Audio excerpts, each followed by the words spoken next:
नमस्कार, आप सभी का स्वागत है लेक्चर 7 में। इस कोर्स का नाम है फंडामेंटल्स ऑफ वायरलेस कम्युनिकेशन। मैं हूं professor Vivek Ashok Bohra, professor and head department of electronics and communication engineering, IIIT Delhi से। चलिए आरंभ करते हैं आज का लेक्चर। हमने पिछले लेक्चर में देखा कि आप कोई भी मॉड्यूलेशन स्कीम ले लीजिए, बाइनरी फेज शिफ्ट कीइंग या क्वाड्रेचर फेज शिफ्ट कीइंग या 16 क्वाड्रेचर एम्पलीट्यूड मॉड्यूलेशन या 16 फेज शिफ्ट कीइंग, उसका हमने एरर प्रोबेबिलिटी निकाला additive wide Gaussian noise channel में। अगर आपको ध्यान होगा तो हमने एक सिस्टम ये किया था, एज्यूम किया था, जहां पर आप एक्स एक सिग्नल ट्रांसमिट कर रहे हैं, भले कोई भी मॉड्यूलेशन स्कीम का हो, बीपीएसके का हो सकता है, क्यूपीएसके का हो सकता है, या 16 क्वाम 16 पीएसके या डीपीएसके भी हो सकता है। उसको हम एक चैनल से पास किया था हम लोगों ने, और उस चैनल को हम लोगों ने एज्यूम किया था वो AWGN चैनल है, दैट इज इसको हम additive wide Gaussian noise channel बोलते हैं। और फिर हमको एक सिग्नल रिसीव हुआ y, तो हम y equal to x plus n के फॉर्म में लिख सकते हैं। y जो है आपका रिसीव्ड सिग्नल, x जो है आपका ट्रांसमिटेड सिग्नल, और n जो है जो noise that is omni present, जो हमने लास्ट टाइम भी बताया था कि नॉइज हर सिस्टम में मौजूद रहता है, और उसकी वजह से आपका जो रिसीव्ड सिग्नल होता है उसमें कुछ डिस्टॉर्शंस आ जाते हैं। बिकॉज आपने ट्रांसमिट किया था x, आपको रिसीव हुआ है y, ये नॉइज के प्रेजेंस में। तो नॉइज की वजह से हमने देखा था कि कोई भी मॉड्यूलेशन स्कीम अगर बाइनरी फेज शिफ्ट कीइंग की बात करें तो इसका जो प्रोबेबिलिटी ऑफ एरर है उसको हम इस फॉर्म में लिख सकते हैं, Q function of square root of 2EB by NO। EB जो होता है वो एनर्जी पर बिट होता है, और N0 जो होता है वो नॉइज पावर स्पेक्ट्रल डेंसिटी होता है, यानी power per unit bandwidth, noise power per unit bandwidth और वॉट्स पर हर्ज। तो इसको हमने देखा था कि नॉइज के प्रेजेंस में आप एक मॉड्यूलेशन स्कीम ले लीजिए, जैसे अगर बीपीएसके की बात करें तो उसका हम एरर प्रोबेबिलिटी इस फॉर्म में लिख सकते हैं, probability of error Q function of square root of 2EB by NO। Similarly अगर हम डीपीएसके की बात करें, binary DPSK differential phase shift keying, उसका एरर प्रोबेबिलिटी हम इस फॉर्म में लिख सकते हैं, half e to the power minus EB by NO। So ये चीज आप ऑब्जर्व करोगे कि आप अगर बीपीएसके लूं, मैं डीपीएसके लूं या कोई मॉड्यूलेशन स्कीम लूं, और उसकी अगर एरर प्रोबेबिलिटी की बात करूं तो AWGN में कुछ एरर प्रोबेबिलिटी इस फॉर्म में दिखती है। Q फंक्शन भी अगर आप देखोगे, Q फंक्शन को अगर आप एक्सपैंड करोगे तो वो भी एक एक्सपोनेंशियली डिकेइंग फंक्शन है। अगर आप डीपीएसके में तो एक्सपोनेंशियली साफ साफ नजर आता है कि half e to the power minus EB by NO। तो आप कोई भी मॉड्यूलेशन स्कीम उठा लो, बीपीएसके उठा लो, क्यूपीएसके उठा लो, डीपीएसके उठा लो, 16 क्वाम उठा लो, 16 पीएसके उठा लो, 64 क्वाम उठा लो, सब में एक एरर प्रोबेबिलिटी जो होगा वो एक्सपोनेंशियली डिक्रीज हो रही है EB बाय NO के इंक्रीज होने से। तो ये चैनल को हम generally additive wide Gaussian noise channel बोलते हैं, और जो एरर प्रोबेबिलिटी हम निकालते हैं, बिट एरर प्रोबेबिलिटी या सिंबल एरर प्रोबेबिलिटी, ये generally additive wide Gaussian noise channel में हम अब तक निकाले हैं।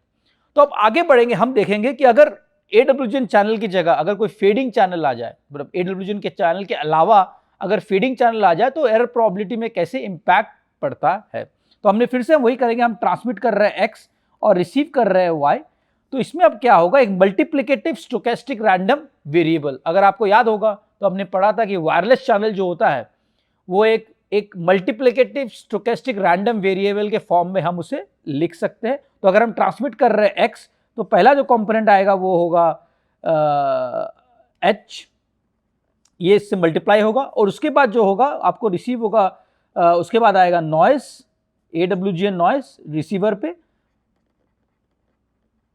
और फिर हमें रिसीव होगा y। तो जो h होता है वो बेसिकली मल्टीप्लिकेटिव फैक्टर होता है, तो हम इसको इस फॉर्म में ना लिख के इस फॉर्म में भी लिख सकते हैं। जो h जो होगा वो इसमें x में मल्टीप्लाई होगा। तो आपको जो फॉर्म जो मिलेगा रिसीवर में, अगर वायरलेस चैनल की बात करें तो वो इस फॉर्म में आपको मिलेगा, y equal to HX plus N। ये हमने इक्वेशन पहले भी देखा है, अगर आपको याद होगा, जब हम different type of channel models पढ़ रहे थे, flat feeding channel, frequency selective feeding channel, slow feeding या फास्ट फीडिंग, तब भी हमने ये स्पेसिफिक इक्वेशन का जिक्र किया था। तो h जो है वो मल्टीप्लिकेटिव स्टोकेस्टिक रैंडम वेरिएबल है, और n तो हमें पता ही है वो है additive wide Gaussian noise channel. तो हमने अभी तक जैसे बताया कि हमने अभी तक सिर्फ AWGN चैनल के बारे में पढ़ा है और उसके एरर प्रोबेबिलिटी निकाला है कि AWGN चैनल में BPSK का एरर प्रोबेबिलिटी इस फॉर्म में लिखा जा सकता है, DPSK का एरर प्रोबेबिलिटी इस फॉर्म में लिखा जा सकता है। 16 QAM के बारे में भी पढ़ा था, 16 PSK के बारे में भी पढ़ा था और GMSK के बारे में भी पढ़ा था। हमने देखा कि जैसे EB/NO बढ़ता है आपका एरर प्रोबेबिलिटी काफ़ी हद तक डिक्रीज होती है और डिक्रीज भी very sort of exponential decrease होगी। थोड़ा सा भी अगर EB/NO बढ़ेगा तो आपका ग्राफ जो है टिपिकली इस फॉर्म में नजर आता है, जैसे एक्सपोनेंशियल डिक्रीज होगा। कोई भी मॉड्यूलेशन स्कीम लो तो इस फॉर्म में डिक्रीज हो रहा है। तो टिपिकली थोड़ा भी अगर EB/NO बढ़ता है, एनर्जी पर बिट नॉइज पार्टिकल डेंसिटी, और आपकी प्रोबेबिलिटी ऑफ एरर या probability of symbol error exponentially form में डिक्रीज होती है। हम इसे जनरली वाटरफॉल कर्व्स भी बोलते हैं, AWGN केस में इसे वाटरफॉल कर्व्स भी बोलते हैं क्योंकि ये वाटरफॉल टाइप का स्ट्रक्चर लेता है, क्योंकि थोड़ी सी भी इंक्रीज हो जाएगी EB/NO तो आपका प्रोबेबिलिटी ऑफ एरर काफ़ी हद तक डिक्रीज हो जाता है। तो हम अब आगे बढ़ेंगे और अब हम देखेंगे अगर AWGN के अलावा आपके चैनल में, अगर आपका चैनल वायरलेस चैनल हो जहां पर एक मल्टीप्लिकेटिव स्टोकेस्टिक रैंडम वेरिएबल जैसे H का जिक्र कर रहे हैं वो प्रेजेंट हो, तो उसमें प्रोबेबिलिटी ऑफ एरर हम कैसे निकालेंगे। ये बहुत ही इंपॉर्टेंट डिस्कशन है आज के लेक्चर में कि अगर AWGN चैनल के अलावा जो रिसीवर में ओमनी प्रेजेंट रहता है, नॉइज हमेशा प्रेजेंट रहता है, अगर वायरलेस चैनल रहे या वायर्ड चैनल रहे, नॉइज हमेशा प्रेजेंट रहता है। अगर नॉइज के अलावा अगर आपका वायरलेस चैनल है जहां पर एक H रैंडम वेरिएबल जिसे मल्टीप्लिकेटिव स्टोकेस्टिक रैंडम वेरिएबल बोल रहे हैं वो प्रेजेंट हो, तो उसके फॉर्म में हम एरर प्रोबेबिलिटी कैसे निकालेंगे। तो चलिए आगे बढ़ते हैं और आज के लेक्चर में देखते हैं कि वायरलेस चैनल में आप probability of error different modulation schemes में कैसे निकालेंगे। चलिए देखते हैं। तो ये मैंने जस्ट समराइज किया है कि AWGN चैनल में आपके प्रोबेबिलिटी ऑफ एरर जो हमने आज तक पढ़ा है, अगर हम कोहेरेंट BPSK और QPSK की बात करें, बिट एरर प्रोबेबिलिटी की बात करें, सिर्फ अगर सिर्फ बिट एरर प्रोबेबिलिटी की बात करें तो उसे हम generally Q function of square root of 2 EB/NO के फॉर्म में लिख सकते हैं, जो हमने पिछले स्लाइड में भी देखा था और पिछले लेक्चर में भी देखा था। अगर आपको याद होगा Q function of square root of 2 EB/NO ये हमने डिराइव भी किया था कि अगर नॉइस सिमेट्रिकल है और अगर ट्रांसमिशन प्रोबेबिलिटी इक्वल है तो हम generally probability of error BPSK का इस फॉर्म में लिख सकते हैं। ये बहुत ही इंपॉर्टेंट कंक्लूजन था AWGN चैनल के लिए, additive wide Gaussian noise channel के लिए, बहुत ही महत्वपूर्ण कंक्लूजन था। अगर हम वही बात करें बाइनरी फ्रीक्वेंसी शिफ्ट कीइंग का और बाइनरी एम्पलीट्यूड शिफ्ट कीइंग का, तो हम इसकी एरर प्रोबेबिलिटी इस फॉर्म में लिख सकते हैं Q function of square root of 2 square root of EB/NO। ये भी हमने देखा था लास्ट लेक्चर में। हमने इसको भले डिराइव नहीं, डेरिवेशन काफ़ी स्ट्रेट फॉरवर्ड है और काफ़ी बुक्स में अवेलेबल है। हमने सिर्फ BPSK का और QPSK का डेरिवेशन किया था, बट BFSK और BASK का डेरिवेशन काफ़ी स्ट्रेट फॉरवर्ड है AWGN नॉइस चैनल में, और हम इसे इस फॉर्म में लिख सकते हैं Q function of square root of EB/NO। अगर हम differential binary phase shift keying की बात करें, जो एक डिफरेंशियल कोडिंग है, जो एक नॉन कोहेरेंट डिटेक्शन है, उसका हमने एरर प्रोबेबिलिटी इस फॉर्म में देखा था, हाफ ऑफ -e⁻ EB/NO, और ये हमने देखा था for a differential binary phase shift keying के लिए। सिमिलरली अगर हम नॉन कोहेरेंट BFSK की बात करें, नॉन कोहेरेंट BFSK, तो उसका एरर प्रोबेबिलिटी हम इस फॉर्म में लिख सकते हैं, हाफ e⁻ EB/2NO। तो आप देखो कि सब जो एक्सप्रेशंस है, तो बेसिकली आप सबके expressions sort of exponential expressions है। तो जैसे आपका EB थोड़ा बढ़ेगा तो ये जो प्रोबेबिलिटी ऑफ एरर है वो एक्सपोनेंशियली डिक्रीज होगी। तो सब में ये प्रोबेबिलिटी ऑफ एरर है, क्योंकि बाइनरी मॉड्यूलेशन स्कीम जो है, ये सब बाइनरी मॉड्यूलेशन स्कीम्स है, तो सब में बेसिकली बिट एरर प्रोबेबिलिटी और सिंबल एरर प्रोबेबिलिटी सेम होगी। तो बिट एरर प्रोबेबिलिटी को हम इस फॉर्म में लिख सकते हैं, और GMSK का बिट सिंबल एरर प्रोबेबिलिटी हम इस फॉर्म में लिख सकते हैं, Q function of square root of 2 gamma EB/NO। अगर हम PSK की बात करें, फेज शिफ्ट की जैसे more than m greater than 4, अगर 8 PSK की बात करें या 16 PSK की बात करें, तो हमने देखा था इसको अप्रोक्सीमेशन हम इस फॉर्म में कर सकते हैं, square root of 2 ES/N0 sin π/m। हम इस फॉर्म में symbol error probability phase shift keying का अगर 8 PSK की बात करें या 16 PSK, इवन 32 PSK या 64 PSK, तो हम इसको इस फॉर्म में लिख सकते हैं, 2Q square root of 2 ES/N0 sin π/m।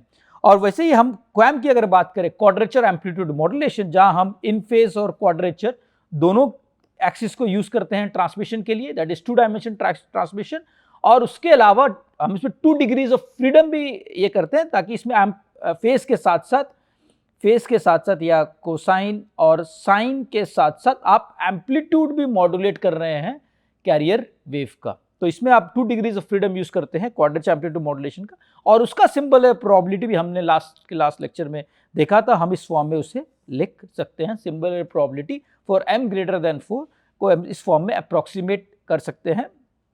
Generally इस फॉर्म में हम अप्रोक्सीमेट कर सकते हैं फॉर, ये जनरली रेक्टेंगुलर कॉन्स्टलेशन के लिए वैलिड है, जैसे m equal to 16, m equal to 64, m equal to 256 constellations के लिए ये वैलिड है। और इसको हमने देखा भी था कि m जो है, m की जो परफॉर्मेंस है for same EB/NO for m greater than 4, अगर m की वैल्यू 4 से ज़्यादा है, या 16 को m की बात करें, या 32 को m की बात करें, या 64 को m की बात करें, उसकी परफॉर्मेंस जनरली MPSK से बेटर होती है।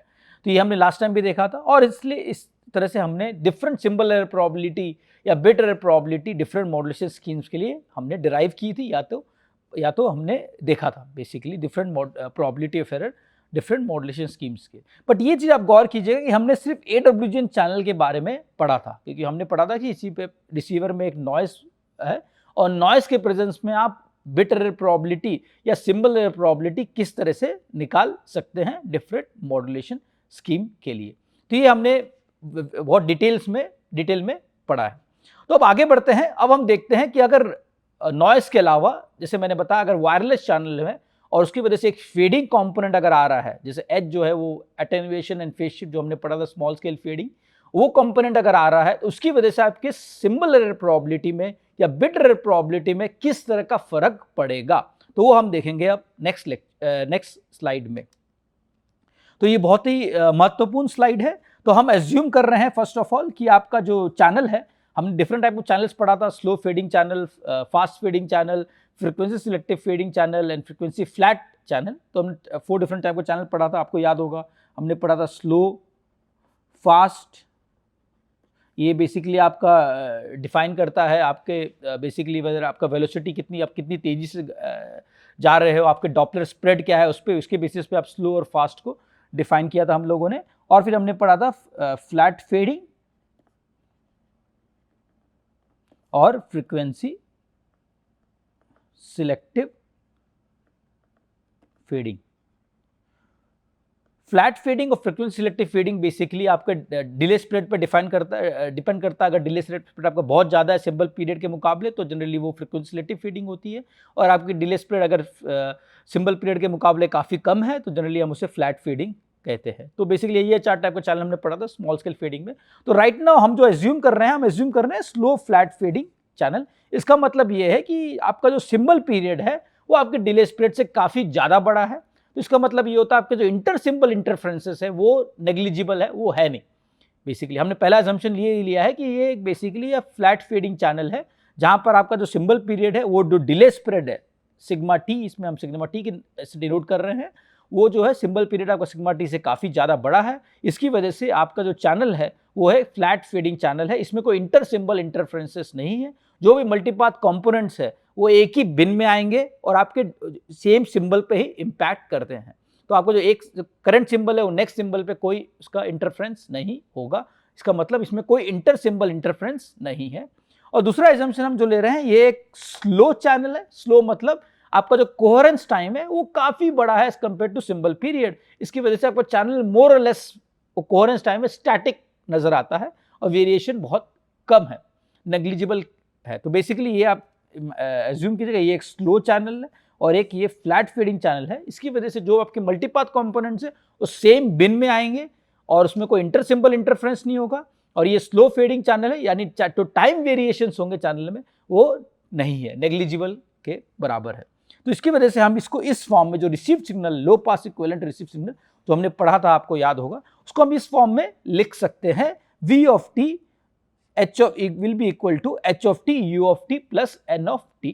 तो हमने देखा था जैसे n of t जो है वो है नॉइस AWGN, वो है AWGN नॉइस, और एच ऑफ टी जैसे हमने बताया था आपको मल्टीप्लिकेटिव स्टोकेस्टिक रैंडम वेरिएबल, तो उसमें हम इसको फर्दर अगर स्लो फ्लैट फेडिंग चैनल है तो हम इसको दो कंपोनेंट में सेग्रीगेट कर सकते हैं। एक तो आपका गेन ऑफ द चैनल, इसे हम जनरली कभी कभी एटेन्यूएशन कोफिशिएंट भी बोलते हैं कि आपके सिग्नल को एटेन्यूएट करता है, फीडिंग कंपोनेंट है सॉर्ट ऑफ, और इसके अलावा एक फेज शिफ्ट। तो एच ऑफ टी जो है क्योंकि लो पास इक्विवेलेंट है, यू ऑफ टी भी लो पास इक्विवेलेंट है, वी ऑफ टी भी लो पास इक्विवेलेंट है, और एच ऑफ टी इस केस में भी लो पास इक्विवेलेंट है चैनल का। तो उसको हम जनरली एक फेज शिफ्ट कंपोनेंट और पोलर कोऑर्डिनेट्स में इस फॉर्म में लिख सकते हैं, एक गेन ऑफ द चैनल के फॉर्म में बीटा और एक फेज शिफ्ट के फॉर्म में e to the minus j theta t. और यू ऑफ टी जैसे मैंने बताया वो आपका ट्रांसमिटेड सिग्नल है, और एन ऑफ टी जो है आपका वो है additive wide Gaussian noise, omni present noise in every receiver. तो इस फॉर्म में हम आप लिख सकते हैं। अब इस केस में हम लोगों को प्रोबेबिलिटी ऑफ एरर निकालना है। तो जैसे मैंने बताया अभी तक हमने जो देखा एडब्ल्यूजन चैनल में, तो आपका एच ऑफ टी अगर मैं 1 बोलूँ तो जनरली आपका ये इस फॉर्म में रिड्यूस हो जाता है, U of T plus N of T. ये हमने देख लिया इसका एरर प्रोबेबिलिटी लास्ट स्लाइड में कि सबके हमने एरर प्रोबेबिलिटी ऑलरेडी निकाल चुके हैं ना। हमारे पास एक एडिशनल कंपोनेंट आ गया है, इसको मैं अगर डिफरेंट कलर से डिनोट कर दूं, अगर मैं इसको डिफरेंट कलर से डिनोट करूं, अगर ये एच ऑफ टी एक एडिशनल मल्टीप्लिकेटिव कंपोनेंट आ गया वायरलेस चैनल की वजह से, नाउ हमको इसका एरर प्रोबेबिलिटी निकालना है। तो ये काफी इंटरेस्टिंग है, चलिए देखते हैं कैसे निकालेंगे हम। ये काफी इंटरेस्टिंग है, चलिए देखते हैं हम कैसे निकालेंगे। तो अगर समझिए फेडिंग कंपोनेंट नहीं होता तो हमने एडब्ल्यूजन चैनल में तो इसका प्रोबेबिलिटी ऑफ एरर निकाल दिया है। चलिए फेडिंग कंपोनेंट के प्रेजेंस में इसका प्रोबेबिलिटी ऑफ एरर कैसे निकालेंगे। तो average symbol error rate in a slow flat fading case can be obtained by averaging error in AWGN channel over the fading probability density function. तो ये आप देखिएगा, क्योंकि ये जो है आपका एच ऑफ टी है वो स्टोकेस्टिक मल्टीप्लिकेटिव रैंडम वेरिएबल है, तो कोई डिस्ट्रीब्यूशन ऑब्वियसली फॉलो होगा। अगर आपको याद होगा हमने देखा था कि H of T can follow Gaussian distribution, तो उसमें क्या होगा, आपका जो amplitude of H of T होगा वो रेले होगा, और जो फेज होगा वो होगा यूनिफॉर्म डिस्ट्रीब्यूशन। अगर आपको याद होगा, अगर एच ऑफ टी एक एज्यूम कर रहे हैं एक Gaussian complex Gaussian random variable है, ये एजम्पशन वैलिड है generally most of the channels के लिए। अगर ये एच ऑफ टी एक कम्प्लेक्स गॉसियन रैंडम वेरिएबल है तो amplitude of H of T इस केस में बीटा जो होगा वो होगा रेले डिस्ट्रीब्यूशन, और जो थीटा होगा वो होगा यूनिफॉर्म डिस्ट्रीब्यूशन। तो बीटा जो होगा वो आपका रेले डिस्ट्रीब्यूशन होगा, और जो थीटा होगा वो होगा यूनिफॉर्म डिस्ट्रीब्यूशन। अब हमें इसे निकालना है कि इसका एवरेज सिंबल एरर प्रोबेबिलिटी क्या होगा इस चैनल में। तो काफी स्ट्रेट फॉरवर्ड है, हमको बेसिकली एक्सपेक्टेड वैल्यू निकालना है इस चैनल के केस में। एक्सपेक्टेड वैल्यू कैसे निकालते हैं, अगर आपको पढ़ा होगा मीन वैल्यू, एक्सपेक्टेड वैल्यू आपने पहले ही पढ़ा होगा कहीं पर। Expected value of any random variable x is equal to integration of 0 to infinity x p of x। तो वही चीज हमने यहां पर भी किया है। पहले तो हमने निकाला है कि प्रोबेबिलिटी पीडीएफ ऑफ एक्स, जो पीडीएफ ऑफ एक्स डिपेंड करेगा आपका एक्स किस फॉर्म में है, और जो वैल्यू है एक्स ऑफ जो सिंबल है प्रोबेबिलिटी की जो वैल्यू है वो स्पेसिफिक एक्स के लिए। तो हम इसको अगर ये इंटीग्रेशन सॉल्व कर लेंगे तो हमें प्रोबेबिलिटी ऑफ एरर एक कोई भी फेडिंग चैनल में हम निकाल सकते हैं। बहुत ही स्ट्रेट फॉरवर्ड है। अब मैं बताता हूं इसको आगे कैसे सॉल्व किया जाए। तो पी ऑफ एक्स जो है is AWGN SCR at a specific value of signal to noise ratio. अगर मैं एज्यूम कर समझिए आपका अगर फीडिंग चैनल भी है, अगर मैं एज्यूम कर रहा हूं अगर एच की वैल्यू कांस्टेंट है, अगर एच की वैल्यू कांस्टेंट है, चलिए इमेजिन करते हैं जैसे वी ऑफ टी आपका है और एच ऑफ टी, मुझे यहाँ लिख दीजिए एक बार यहाँ पर, अगर वी ऑफ टी है और एच ऑफ टी है प्लस, सॉरी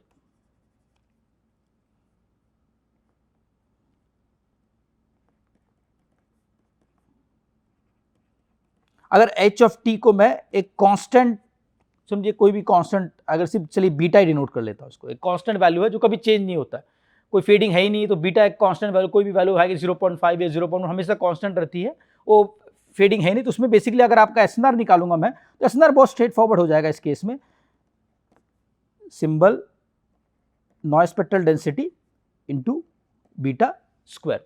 तो ये जो आपका SNR है, इसके आपको तो पहले ही पता है कि ये SNR के बेसिस में प्रोबेबिलिटी ऑफ एरर निकाल चुके हैं ऑलरेडी हम लोगों ने, कि अगर आपका SNR फिक्स है, उसके अगर AWGN चैनल है, तो उसका प्रोबेबिलिटी ऑफ एरर ये है। अगर बीटा जो है आपका एक रैंडम वेरिएबल, जो हमने देखा वायरलेस चैनल में जनरली बीटा एक रैंडम वेरिएबल होगा, अगर वो रैंडम वेरिएबल है तो हमें उसे बेसिकली इंटीग्रेट करना पड़ेगा 0 to infinity with a PDF of x।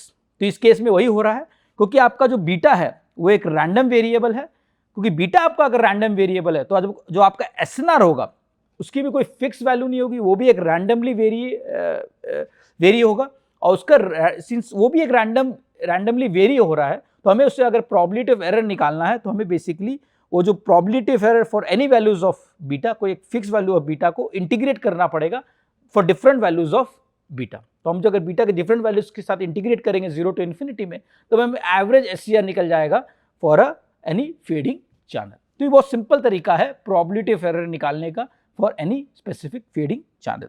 तो ये भी मैंने दिखाया है कि पहले आप P of x जो एक स्पेसिफिक वैल्यू है probability of error for fix value of beta, आपको एक SNR मिल जाएगा इस बेसिस पे, और वो SNR एक फिक्स वैल्यू नाउ, क्योंकि आपका बीटा एक रैंडम वेरिएबल है, तो उसको अगर PDF से मल्टीप्लाई करके इंटीग्रेट कर ले 0 to infinity में, तो हमें हम उस फेडिंग चैनल में एवरेज सिंबल एरर रेट पता चल जाएगा हमें। तो इस फॉर्मूला का यूज़ करके हम जो भी मॉडुलेशन अभी तक पढ़े हैं, वेदर BPS के या QPS के या 16PS के, 16 QAM, DPS के, नॉन कोहेरेंट BFS के, GMS के, सब में इसका प्रोबेबिलिटी ऑफ एरर हम निकाल सकते हैं। चलिए आगे देखते हैं कैसे सॉल्व करूंगा। मैं इसको एक एग्जांपल भी दूंगा, बहुत सिंपल एग्जांपल दूंगा, जिससे आप बहुत स्ट्रेट फॉरवर्ड आपको समझ में आ जाएगा कि अगर मेरे को AWGN प्रोबेबिलिटी ऑफ एरर पता है, और अगर मुझे ये पता है कि बीटा का ये डिस्ट्रीब्यूशन है, जैसे मैंने इसमें बताया कि अगर H of t गॉसियन है तो बीटा आपका जनरली रेलिक फेडिंग होगा, तो रेलिक फेडिंग में अगर रेलिक फेडिंग आपको पता है कि रेलिक फेडिंग है, तो कैसे मैं symbol error probability relic fading channel के लिए निकाल सकता हूँ। चलिए देखते हैं नेक्स्ट स्लाइड में एक एग्जाम्पल के तौर पे कैसे हम सिंबल एरर प्रोबेबिलिटी इसमें निकाल सकते हैं। चलिए अब वही जैसे मैंने बताया, चलिए एज्यूम करते हैं कि रेलिक फेडिंग चैनल है। जैसे मैंने बोला रेलिक फेडिंग चैनल, तो बीटा जो होगा आपका, जैसे हम लास्ट स्लाइड 5.1 में, वो आपका रेलिक डिस्ट्रीब्यूशन होगा। जो बीटा जो होगा आपका वो रेलिक डिस्ट्रीब्यूशन होगा। तो ये रेलिक फेडिंग चैनल हो जाएगा। और बीटा स्क्वायर जो होगा वो आपका एक्सपोनेंशियल डिस्ट्रीब्यूशन होगा, उसको हम generally chi square distribution with 2 degrees of freedom भी बोलते हैं, तो वो एक्सपोनेंशियल डिस्ट्रीब्यूशन होगा, और उसका जो PDF होगा हम उस फॉर्म में लिख सकते हैं। जैसे मैंने यहाँ मेंशन भी किया है कि अगर समझिए आपका रेलिक फेडिंग चैनल है, तो आपका जैसे हमने बताया था H of t जो होगा वो गॉसियन है, लेकिन बीटा आपका रेलिक होगा, और थीटा जो होगा वो होगा यूनिफॉर्म। ये देख लिया हम लोगों ने, क्योंकि ये बीटा रेलिक डिस्ट्रीब्यूशन, इसलिए हम जनरली इसे रेलिक फेडिंग चैनल कहते हैं। बहुत ही इंपॉर्टेंट है ये चीज, क्योंकि बीटा आपका रेलिक डिस्ट्रीब्यूशन है, इसलिए हम इसे रेलिक फेडिंग चैनल कहते हैं। और H of t को हम जनरली देखा था आपने, H of t को हमने बीटा e⁻j थीटा का फॉर्म में लिखा था। बीटा जो है वो रेलिक डिस्ट्रीब्यूशन है, और थीटा जो है जनरली यूनिफॉर्म डिस्ट्रीब्यूशन होता है। तो ये फॉर रेलिक फेडिंग चैनल, जो बीटा अगर आपका रेलिक है, तो जो बीटा स्क्वायर होगा वो होगा chi square distribution with 2 degrees of freedom, उसे हम जनरली एक्सपोनेंशियल डिस्ट्रीब्यूशन भी कहते हैं। और सॉरी, उसका PDF हम इस फॉर्म में लिख सकते हैं, P of x 1 gamma exponential minus x by gamma. और जो गैमा है वो है आपका एवरेज SNR। एवरेज SNR कैसे होगा? ES by N0 expected value of beta square. Beta जो है आपका वो रेलिक फेडिंग है, और ES बाय N0 अगर आपका एक्सपेक्टेड वैल्यू इसको, तो एक्सपेक्टेड वैल्यू को इस फॉर्म में मैंने लिख रहा हूँ, तो ये आपका एवरेज SNR हो जाएगा। अगर फॉर इंस्टेंट अगर बीटा की वैल्यू अगर एवरेज वैल्यू जो रेलिक फेडिंग उसकी 1 है, generally most of the cases में हम ये एज्यूम करते हैं कि जो एवरेज फेडिंग चैनल है, इस केस में जो एवरेज वैल्यू, इंस्टेंटेनियस वैल्यू तो आपकी वेरी होते रहेगी डिपेंडिंग अपॉन द चैनल, जो एवरेज वैल्यू हम उसको जनरली 1 एज्यूम कर सकते हैं। तो एवरेज SNR को हम इस फॉर्म में भी बहुत जगह लिख, जैसे मैंने मेंशन भी किया है, नॉर्मलाइज करते हैं हम इसको जनरली। तो इसको जो गैमा है इसको हम जनरली ES बाय N0 के फॉर्म में भी सिर्फ लिख सकते हैं, एज्यूमिंग जो एवरेज आपका जो पावर है चैनल का और एवरेज गेन है जो चैनल का वो 1 है। अगर एवरेज चैनल 1 है तो इसको इस फॉर्म में लिख सकते हैं। और ये जो डिस्ट्रीब्यूशन हो गया ये आपका SNR का डिस्ट्रीब्यूशन हो गया, ये बहुत इंपॉर्टेंट है। आप अगर गौर फरमाओगे तो आपका जो एसएनआर का डेफिनेशन था, एक्स का डेफिनेशन वो हमने लास्ट स्लाइड में देखा था, वो था X is equal to, sorry वापस लिख दीजिए, X is equal to E S by N zero beta square. तो अगर आपका बीटा रेलेग है तो बीटा स्क्वायर जो होगा वो होगा आपका एक्सपोनेंशियल डिस्ट्रीब्यूशन, जो हमने पढ़ा है अभी, इसी में पढ़ा है हमने।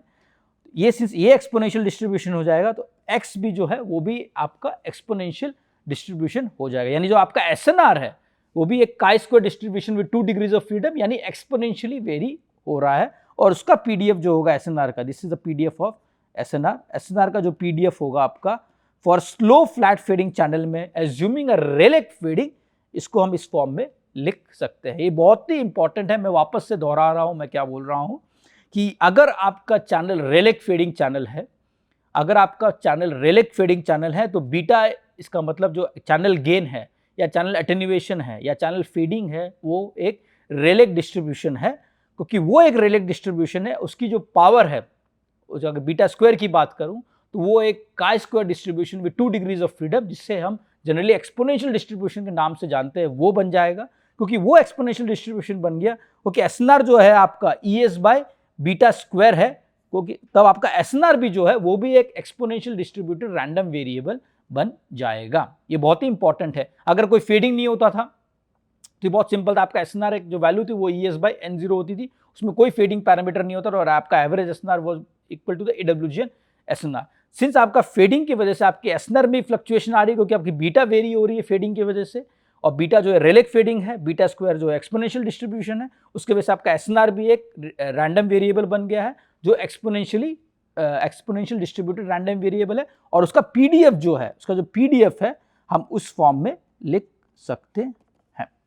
तो अब हमें पीडीएफ पता चल गया। अब अगर हम लास्ट इक्वेशन देखेंगे 5.2 में, अगर हमें कोई भी प्रोबेबिलिटी एरर, कोई भी मॉड्यूलेशन स्कीम का प्रोबेबिलिटी एरर निकालना तो हमें पहले पता करना पड़ता था कि पीडीएफ क्या है। अगर हमने एज्यूम किया कि रेलेग फेडिंग चैनल है, उसका पीडीएफ हमें पता चल गया कि एसएनआर का जो पीडीएफ है फॉर रेलेग फेडिंग चैनल वो एक्सपोनेंशियल डिस्ट्रीब्यूटेड है, तो हम उसे एक्सपोनेंशियल डिस्ट्रीब्यूशन के फॉर्म में लिख दिए हैं। तो हमें पीडीएफ पता चल गया, हमें एडब्ल्यूजीएन एसएनआर भी पता चल गई है, तो हम उस दोनों को यूज करके हम probability of error in slow flat fading channel निकाल सकते हैं। ये बहुत ही इंपॉर्टेंट है। जस्ट एक और एडिशन, एक और बात कहना चाहूंगा मैं। अगर बाइनरी मॉड्यूलेशंस की बात करें, अगर आप एवरेज एसएनआर की बात करें, ऊपर में E S by N zero beta square है, अगर बाइनरी मॉड्यूलेशंस की बात करें तो E S by N zero वो E B by N zero के फॉर्म में आ जाएगा, क्योंकि बाइनरी मॉड्यूलेशन में symbol error energy is equal to bit energy, क्योंकि वहाँ सिर्फ बिट्स ट्रांसमिट होता है, bits is equal to symbol. अगर सिर्फ बाइनरी मॉड्यूलेशंस की बात करूँ तो जो एवरेज एसएनआर को हम इस फॉर्म में लिख सकते हैं। तो विद दिस बैकग्राउंड, ये बैकग्राउंड के साथ अब हम probability of error in a slow flat fading channel derive कर सकते हैं। तो देखते हैं, एक एग्जांपल लेते हैं बीपीएसके का। बीपीएसके को हमें पता था कि बीपीएसके का अगर प्रोबेबिलिटी ऑफ एरर की बात करें, बीपीएसके का फॉर एडब्ल्यूजीएन चैनल जो हमने देखा था, Q function of 2 EB by N zero. Okay, अगर आपका कोई फिक्स्ड वैल्यू ऑफ बीटा लूँ मैं, अगर अब समझो आपका बीटा कोई फेडिंग नहीं होता, बीटा कोई फिक्स्ड वैल्यू बीटा की होती, तो उसमें एसएनआर कैसे लिख सकते थे?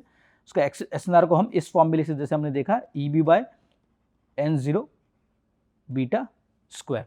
ओके, तो ये आपका एसएनआर हो गया, इंस्टेंटेनियस एसएनआर हो गया आपका for a fix value of beta, ये आपका एसएनआर आ गया। तो इसको मैं यहाँ सब्स्टिट्यूट कर सकता हूँ और इसके बेसिस पे मैं प्रोबेबिलिटी ऑफ जो आपका बीपीएस के है for any fix value of channel gain इस फॉर्म में लिख सकता हूँ।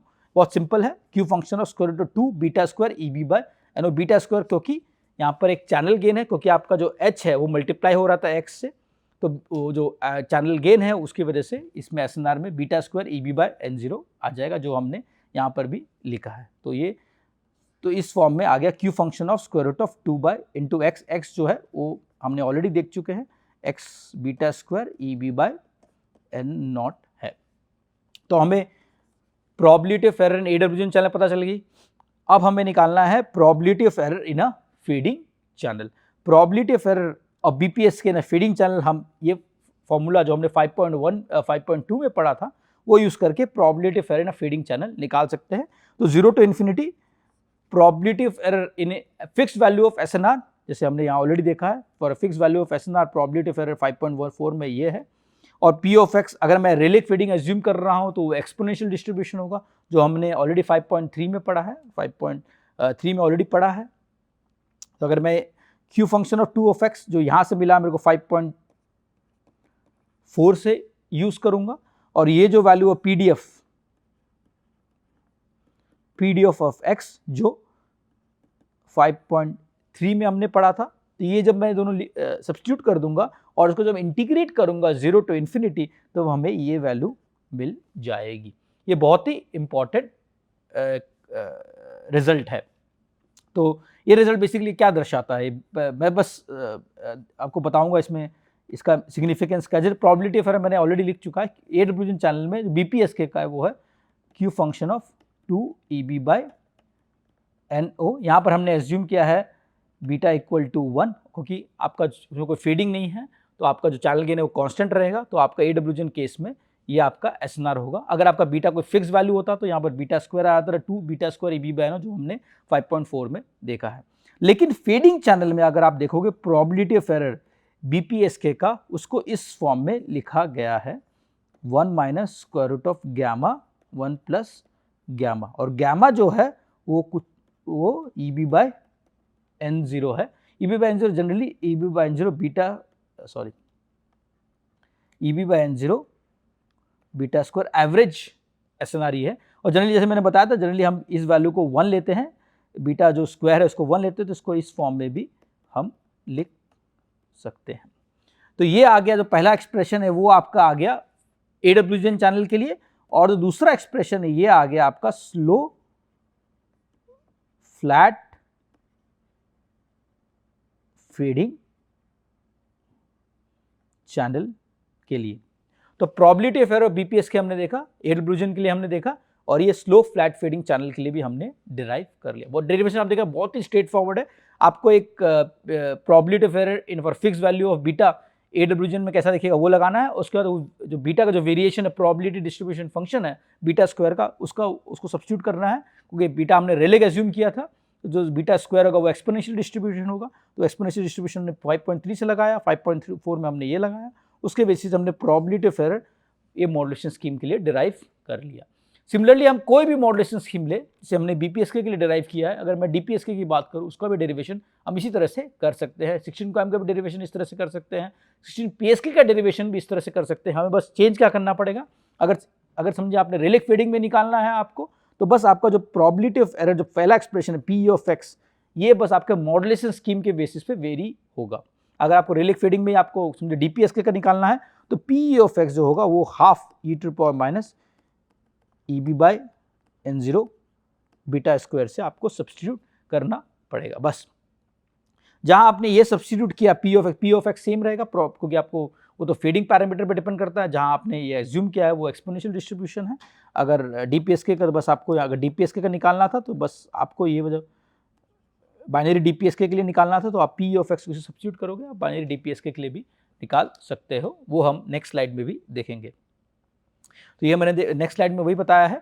समझिए आपको बाइनरी डीपीएसके या नॉन कोहेरेंट एफएसके डिटेक्शन के लिए निकालना था। ये binary DPSK binary frequency shift keying है, और उसका AWGN जो प्रोबेबिलिटी ऑफ एरर AWGN वो हमने ऑलरेडी देख चुके हैं।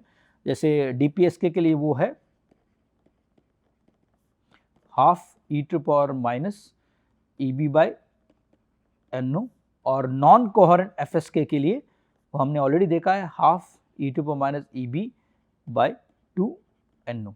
हमें जब ये प्रोबेबिलिटी ऑफ एरर पता ही है AWGN में, AWGN तो हमें ऑलरेडी पता है, हमें बस फीडिंग के लिए निकालना है। तो एक्सप्रेशन बहुत ही सिंपल है, फिर हम वही करेंगे 0 to infinity probability of error in AWGN और multiplied by P of x basically. तो हमें पता है प्रोबेबिलिटी फॉर एक फिक्स वैल्यू ऑफ बीटा वो हमें पता ही है यहाँ पर, और उसे हम मल्टीप्लाई कर देंगे P ऑफ एक्स इस केस में, और P ऑफ एक्स अगर हम एज्यूम कर रहे हैं कि एक्सपोनेंशियल डिस्ट्रीब्यूशन है, उसका PDF हमने ऑलरेडी लास्ट स्लाइड में देखा था, और उसकी वैल्यू हमने ऑलरेडी 5.3 में देखा है। उसकी वैल्यू जो है 1/γ e⁻x/γ। तो ये हमें पता है और PWGN पता है, इसके बेसिस पे हम प्रोबेबिलिटी ऑफ एरर फॉर डीपीएसके और binary non coherent FSK for a slow flat fading channel निकाल सकते हैं। तो ये इस तरह से हम निकाल, जैसे मैंने बताया probability of AWGN for a fix value of beta multiplied by this value and उसकी बेसिस पे हम ये निकाल सकते हैं। तो ये देखा होगा आपने, तो for C equal to 1 DPSK के लिए अगर तो ये बहुत स्ट्रेट फॉरवर्ड है, सॉल्व करना कोई रॉकेट साइंस नहीं है। तो ये जैसे मैंने बताया ये PWGN का ये है, x की वैल्यू हमको ऑलरेडी पता है, x की वैल्यू जो है वो EB/n0 बीटा स्क्वायर है, तो उसके बेसिस पे हम ये निकाल सकते हैं। और अगर हम इसे सॉल्व किए, बहुत सिंपल एक्सटेंशन है, तो हमें probability of error in a slow flat feeding channel इस फॉर्म में दिख जाएगा। और C की वैल्यू अगर 1 रहेगी, C की वैल्यू अगर 1 है DPSK के लिए, जो हमने लास्ट स्लाइड में देखा था, तो प्रोबेबिलिटी ऑफ एरर DPSK का 1/2 गैमा हो जाएगी, और frequency shift keying, non coherent frequency shift keying की वैल्यू 1/2 प्लस गैमा अप्रोक्सीमेशन 1/γ हो जाएगी। तो हमने 3 मॉड्यूलेशन स्कीम के देख लिए, BPSK का देख लिए कैसे प्रोबेबिलिटी ऑफ एरर निकालेंगे स्लो फ्लैट फीडिंग चैनल में, DPSK का देख लिया कैसे निकालेंगे probability of error slow flat feeding channel अगर हमें AWGN चैनल पता है और PDF पता है चैनल का, जिसमें हमने एज्यूम किया अगर रेलेक फीडिंग चैनल है, मैक्सिमम डेरिवेशंस अगर आप बुक में भी देखोगे तो रेलेक फीडिंग चैनल के लिए पाए जाएंगे। तो अगर वो रेलेक फीडिंग चैनल हम एज्यूम कर रहे हैं, तो जो SNR होगा वो एक्सपोनेंशियल डिस्ट्रीब्यूटेड होगा, उसके बेसिस पे हम प्रोबेबिलिटी ऑफ एरर DPSK और नॉन करंट FSK का भी for slow flat fading Rayleigh fading channel के लिए निकाल सकते हैं। तो हमने 3 मॉड्यूलेशन के लिए निकाला, जैसे मैंने बताया, BPSK के लिए, डिफरेंशियल फेज शिफ्ट कीइंग के लिए और non current frequency shift keying के लिए प्रोबेबिलिटी ऑफ एरर निकाला स्लो फ्लैट फीडिंग चैनल में। तो सिमिलरली आप 16 QAM 16 PSK, बस आपको जैसे मैंने बताया जो एक्सप्रेशन में जो PWGN है उसको बस चेंज करके आप अगर 16 QAM की प्रोबेबिलिटी ऑफ एरर डाल दे या 16 PSK के डाल दे, तो सेम एक्सप्रेशंस आप यूज़ करके कोई भी मॉड्यूलेशन स्कीम का आप रेलेक फीडिंग चैनल में प्रोबेबिलिटी ऑफ एरर निकाल सकते हैं। बहुत स्ट्रेट फॉरवर्ड एक्सटेंशन है, जैसे आपने देखा होगा। तो यहाँ मैंने समराइज़ किया है, आप जैसे मैंने AWGN के लिए समराइज़ किया था, वैसे ही मैंने स्लो फ्लैट फीडिंग के लिए समराइज़ किया है, slow flat fading for Rayleigh fading channel. बहुत ही इंपॉर्टेंट है, क्योंकि ये सब जो डेरिवेशन जो मैंने निकाले हैं ये रेलेक फीडिंग चैनल के लिए ही वैलिड है। अगर रेलेक फीडिंग चैनल की जगह कोई और चैनल होता, जैसे राइसियन चैनल हो गया या नाकागामी फीडिंग चैनल हो गया, म्यूकापा फीडिंग चैनल हो गया, बहुत सारे फीडिंग चैनल्स मौजूद है, बट मैक्सिमम बुक्स अगर आप रिफर करोगे और मोस्ट जनरलाइज चैनल जिसको बोलते हैं वो है रेलेक फीडिंग चैनल, उसके लिए हमने ऑलरेडी डेरिवेशन देखा है। अगर कोई और चैनल होता था जैसे राइसियन नाकागामी, तो आपका PDF जो होता था वो चेंज हो जाता था, आपका SNR PDF चेंज हो जाता था, और उसके बेसिस पे आपका जो प्रोबेबिलिटी ऑफ एरर है in slow flat feeding channel वो भी चेंज हो जाता था। और यहाँ पर रेलेक फीडिंग चैनल के लिए ये है probability of error for different modulation scheme. तो हमने कोहेरेंट BPSK के लिए देखा, उसका फॉर्म इस फॉर्म में आता है। हमने कोहेरेंट BFSK के लिए डिराइव किया, बट इसको भी स्ट्रेट फॉरवर्ड जैसे हमने BPSK के लिए डिराइव किया उसी फॉर्म में BFSK के लिए भी डिराइव कर सकते हैं। बस प्रोबेबिलिटी ऑफ AWGN का जो वैल्यू है Q function of square root of 2 EB/n0 की जगह Q function of square root of EB/n0 multiply by beta square कर ले, तो हम सेम BFSK के लिए भी डिराइव कर सकते हैं। हमने डिफरेंशियल BPSK के लिए डिराइव किया लास्ट स्लाइड में, हाफ e⁻ EB/n0, इसका AWGN प्रोबेबिलिटी ऑफ एरर है, उसके लिए डिराइव किया हमने लास्ट स्लाइड में। मेरा slow flat fading Rayleigh fading channel और coherent orthogonal BFSK that is NC BFSK के लिए भी डिराइव किया हमने, ये आ गया half 1/2 plus gamma 1 plus gamma. तो ये हमने 4 मॉड्यूलेशंस के लिए हमने देख लिया। बाइनरी मॉड्यूलेशन स्कीम के लिए सेम हम जैसे मैंने बताया 16 QAM हो जाए, 16 PSK हो जाए, 64 QAM हो जाए, 64 PSK हो जाए, कोई भी मॉड्यूलेशन स्कीम हो जाए, उसको हम इसी तरह से डिराइव कर सकते हैं। एज लॉन्ग एज हमें AWGN प्रोबेबिलिटी ऑफ एरर पता है और फीडिंग डिस्ट्रीब्यूशन पता है, तो हम कोई भी मॉड्यूलेशन स्कीम के लिए, कोई भी फीडिंग चैनल के लिए प्रोबेबिलिटी ऑफ एरर डिराइव कर सकते हैं। ये बहुत ही इंपॉर्टेंट कंक्लूजन है, क्योंकि एक्सप्रेशन आपने देखा 5.2 बहुत ही जेनरिक एक्सप्रेशन है। 5.2 का प्रयोग करके हम कोई भी मॉड्यूलेशन स्कीम जिसका हमें AWGN में प्रोबेबिलिटी ऑफ एरर पता है और हमें अगर चैनल का PDF पता है, तो हम उसके बेसिस पे कोई भी मॉड्यूलेशन स्कीम का बिट एरर प्रोबेबिलिटी या सिंबल एरर प्रोबेबिलिटी रेलेक या कोई भी फीडिंग चैनल में हम निकाल सकते हैं। रेलेक फीडिंग चैनल केस में बहुत सिंपल है, P ऑफ x जो होगा वो आपका एक्सपोनेंशियल डिस्ट्रीब्यूशन हो जाता है और एक्सपोनेंशियल PDF को सब्स्टिट्यूट करके कोई भी मॉड्यूलेशन स्कीम में निकाल सकते हैं। सिमिलरली अगर आप समझिए आपका रेलेक फीडिंग नहीं है, राइसियन फीडिंग है या नाकागामी फीडिंग है, उसमें बस आपका चैनल PDF चेंज होगा। चैनल PDF में आपको जो P ऑफ x की जो वैल्यू है वो चेंज होगी, वो उस फीडिंग पैरामीटर के अकॉर्डिंगली आप सब्स्टिट्यूट करके कोई भी मॉड्यूलेशन स्कीम के लिए प्रोबेबिलिटी ऑफ एरर निकाल सकते हैं। ये बहुत ही इंपॉर्टेंट कंक्लूजन है। सिमिलरली जीएमएसके के लिए probability of error 1/4 delta t आएगा, delta 0.68 for bandwidth time product 0.25 के लिए, और for delta 0.85 for bandwidth time product infinity के लिए। तो ये जो अप्रॉक्सीमेशन जो मैंने यहाँ लिखा है, जो यहाँ पर देखा होगा आपने अप्रॉक्सीमेशन साइड में, वो सिर्फ हायर एसएनआर के लिए वैलिड है, क्योंकि हायर एसएनआर में आप जो पहला टर्म है उसको इग्नोर कर सकते हैं और डायरेक्टली आप इसको इस फॉर्म में लिख सकते हैं। तो ये हमने देखा रेलिक फ्लैट फीडिंग चैनल के लिए, ये है प्रोबेबिलिटी ऑफ एरर और डिफरेंट मॉड्यूलेशन स्कीम्स। अब इसको अगर हमको प्लॉट करना है, क्योंकि हमने एडब्ल्यूजी के प्लॉट्स तो बहुत देखे हैं, 16 क्वैम आपने क्वैम में भी देखा होगा, पीएसके में भी देखा होगा, हमने डिफरेंट बाइनरी मॉड्यूलेशन स्कीम के भी प्लॉट दिखाए थे, आपको मैटलैब प्लॉट्स दिखाए थे। अगर हम इसे कंपेयर करें फेडिंग चैनल के मुकाबले किस तरह से परफॉर्म करता है, तो जैसे मैंने बताया था एडब्ल्यूजी चैनल को जनरली हम वाटरफॉल कर्व भी बोलते हैं, क्योंकि आप इसका फ्लो देखोगे ये जनरली वाटरफॉल टाइप का दिखता है कि आपके थोड़े भी वैल्यूज अगर ईबी वैल्यू की बढ़ाया आपने, ये फॉल एकदम स्टीप हो जाता है, बहुत एक्सपोनेंशियली डिक्रीज हो जाता है। ये एक्सप्रेशन से भी समझ में आता है, क्यू फंक्शन जो है वो आपका टिपिकली एक्सपोनेंशियल फंक्शन ही है, डिक्रीजिंग एक्सपोनेंशियल फंक्शन है। अगर आपकी आर्ग्यूमेंट बढ़ रही है क्यू फंक्शन की तो वो जनरली एक्सपोनेंशियली डिक्रीज होगा।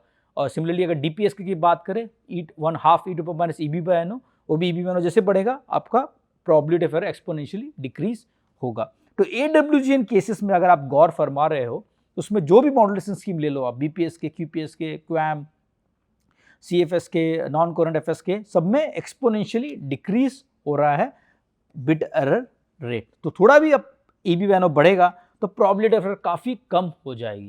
इसका मतलब ये है कि अगर मैं थोड़ा भी सिग्नल पावर बढ़ा दिया, थोड़ा भी अगर 8 से 10 dB पे लेके गया, 8 से 12 dB पे भी लेके गया, तो आपके probability of error drastically reduce हो जाएगी, आपके परफॉर्मेंस काफ़ी इंप्रूव हो जाएगी। यानी थोड़ा भी आपने अगर सिग्नल पावर बढ़ाया, उसकी वजह से आपका EB by NO बढ़ जाएगा और उसकी वजह से आपका प्रोबेबिलिटी ऑफ एरर काफ़ी कम हो जाएगा। तो इसमें आपको ज़्यादा मेहनत करने की ज़रूरत नहीं है एडब्ल्यूजीएन चैनल में। ये बहुत ही इंपॉर्टेंट कंक्लूजन है कि इसका मतलब ये है कि एडब्ल्यूजीएन चैनल में आपको ज़्यादा मेहनत करने की ज़रूरत नहीं है। आप थोड़ा भी EB एनर्जी पर बिट बढ़ाओगे, आपकी प्रोबेबिलिटी ऑफ एरर ड्रास्टिकली कम हो जाएगी। लेकिन अगर मैं फेडिंग चैनल की बात करूं तो थोड़ा डिफरेंस, थोड़ा क्या बहुत मेजर डिफरेंस है। इसमें आप देखोगे अगर मैं ज़्यादा EB by NO बढ़ाऊं तब थोड़ा सा आपका प्रोबेबिलिटी ऑफ एरर में इंप्रूवमेंट आता है। तो ये दो चीज़ में बहुत मेजर डिफरेंस है। जो एडब्ल्यूजीएन कर्व वो जनरली एक्सपोनेंशियली फॉल हो रहा है, वाटरफॉल टाइप का फॉल होता है, और फेडिंग जो है वो जनरली लीनियर वे में फॉल होता है। ये बहुत ही इंपॉर्टेंट कंक्लूजन है। In fading channel there is a linear relationship between BER and SNR। आप फेडिंग चैनल की बात करें तो लीनियर रिलेशनशिप है BER और SNR में, वेरस नॉन फेडिंग चैनल की बात करें, एडब्ल्यूजीएन चैनल की बात करें तो एक्सपोनेंशियल रिलेशनशिप है, क्योंकि आप फॉल जो है वो एक्सपोनेंशियली फॉल हो रहा है। तो आप कंफ्यूज मत होइएगा, एक्सपोनेंशियल PDF चैनल का है, यहाँ पर मैं कर्व्स की बात कर रहा हूँ, कर्व का जो फ्लो है, कर्व किस तरह से फ्लो हो रहा है उसके बारे में मैं जनरली बात कर रहा हूँ। तो एडब्ल्यूजीएन चैनल में जो आपका कर्व का जो फ्लो है वो एक्सपोनेंशियली डिक्रीज हो रहा है, और फेडिंग चैनल में जो कर्व का जो फ्लो है वो लीनियरली डिक्रीज हो रहा है। ये बहुत ही इंपॉर्टेंट परफॉर्मेंस मेट्रिक है। अगर जैसे मैंने पहले भी किया है एक बार, अगर मैं 10⁻² की बात करूँ, या अगर मैं यहाँ से एक स्ट्रेट लाइन ड्रॉ कर लूँ, सिंपल अगर मैं QPSK की बात करता हूँ, चलिए BPSK QPSK का बिट एरर प्रोबेबिलिटी सेम होती है, तो अगर मैं QPSK की बात करूँ, अगर आपको 10⁻² प्रोबेबिलिटी ऑफ एरर चाहिए तो आपको एडब्ल्यूजीएन केस में QPSK में EB by NO की जो जरूरत पड़ेगी वो हार्डली 4 dB की है।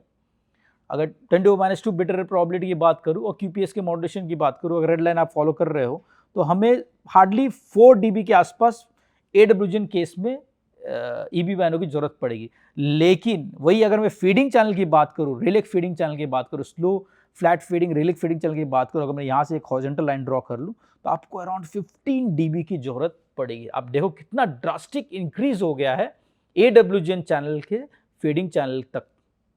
आपको एडब्ल्यूजीएन चैनल में सिर्फ 4 dB EB by NO की जरूरत पड़ती थी, लेकिन फीडिंग चैनल में आपको 15 dB EB by NO की जरूरत पड़ेगी same probability of error QPSK maintain करने के लिए 10⁻²। तो एक मेजर प्रॉब्लम है फीडिंग चैनल का, खासकर रेलिक फीडिंग चैनल का। तो जैसे बताया, ये जो आप देखोगे जो रिलेशनशिप है जो फीडिंग चैनल का, वो है इनवर्स रिलेशनशिप और लीनियर रिलेशनशिप। आपका SNR बढ़ रहा है तो इनवर्सली आपका लीनियरली आपका फॉल हो रहा है। लेकिन जो एडब्ल्यूजीएन में रिलेशनशिप वो एक्सपोनेंशियल रिलेशनशिप है, आपको थोड़ी भी SNR बढ़ रही है तो आपका कर्व जो एक्सपोनेंशियली फॉल हो रहा है। तो वही मैंने यहाँ पर भी नीचे मेंशन किया है, to achieve a bit error probability. अब अगर आपको 10⁻³ 10⁻6 के बीच में बिट एरर प्रोबेबिलिटी चाहिए फेडिंग चैनल में, तो आपको 30 to 60 dB SNR चाहिए की जरूरत, 30 dB यानी 1000 टाइम्स मोर। आप जस्ट इमेजिन कीजिए, और 60 dB यानी 10⁻6 टाइम्स मोर SNR की जरूरत पड़ेगी। सिर्फ आपको सिर्फ 10⁻³ 10⁻6 SNR अगर चाहिए फेडिंग चैनल में, और वही अगर AWN चैनल तो सिर्फ 5 से 7 dB SNR में ही काम हो जाता था आपका। यानी आपको ड्रास्टिकली आपको सिग्नल पावर इतना बढ़ाना पड़ेगा फेडिंग चैनल में, अगर आपको सेम परफॉर्मेंस चाहिए जो आपको AWN चैनल में मिल रहा था।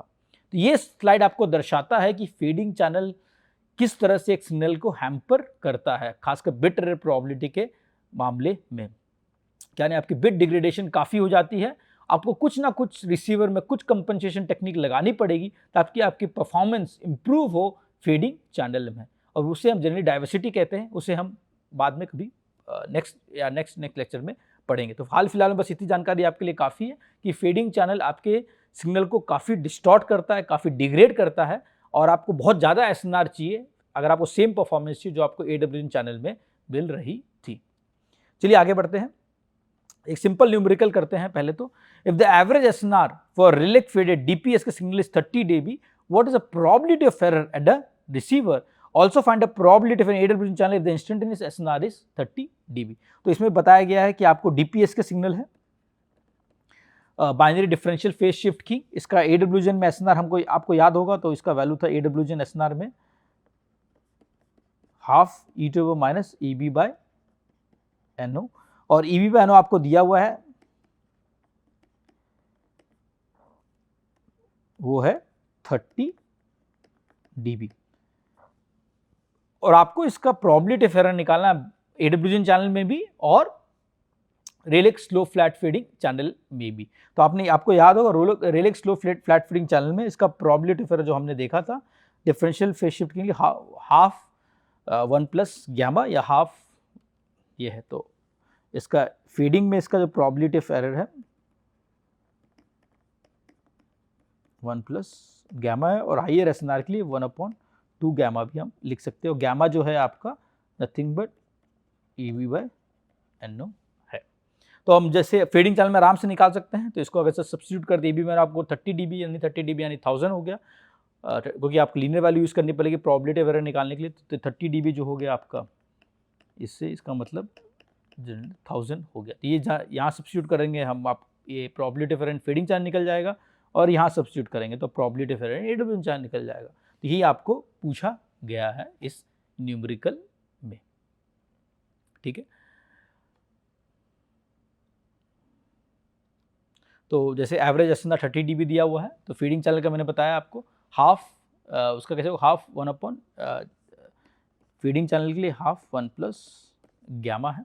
तो जस्ट गैमा की वैल्यू सब्स्टिट्यूट करोगे दैट इज 1000, तो आपको फीडिंग चैनल में इसका प्रोबेबिलिटी ऑफ एरर निकल जाएगा 4.995 × 10⁻⁴। और सिमिलरली अगर AWN चैनल में निकालना है तो ये इसका वैल्यू वेरी क्लोज टू 1, क्योंकि x की वैल्यू जो है वो है 30 dB और वो है 1000 लीनियर टर्म्स में।